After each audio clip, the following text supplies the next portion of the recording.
नमस्कार, आनंदीज किचनमध्ये तुमच्या सर्वांचं खूप खूप मनापासून स्वागत आहे। परत एक रेसिपी घेऊन आलेली आहे मी शेवग्याची शेंगाची रसाभाजी कशी बनवायची आहे ते बघणार आहोत। त्यासाठी शेवटपर्यंत व्हिडिओ बघा।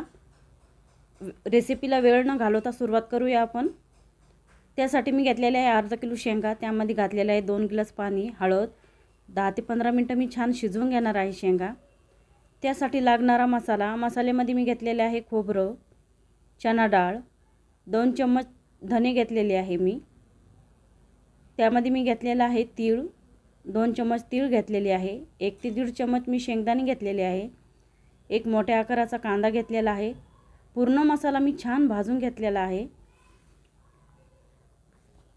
मिक्सरचं भांडं घेतलेले आहे, त्यामध्ये पूर्ण मसाला मी बारीक करून घेणार आहे।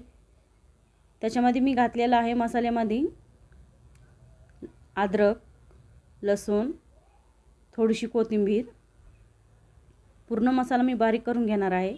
गॅसवर ठेवलेला आहे पातेलं, त्यामध्ये मी घातलेला आहे 2 ते 3 चम्मच तेल, जिरे, बारीक चिरलेली कोथिंबीर, 1 चम्मच घातलेली आहे लाल तिखट, बारीक केलेला मसाला घातलेला आहे।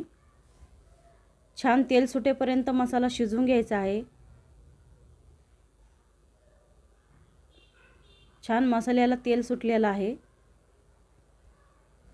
त्यामध्ये मी घातलेला आहे 1 चम्मच मीठ आणि उकडलेले शेंगा घातलेले आहे। त्यामध्ये छान मिक्स करून घ्यायचं आहे। एकदम झणझणीत भाजी झालेली आहे।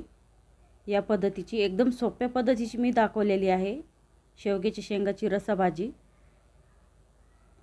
तर आपली भाजी खाण्यासाठी तयार झालेली आहे।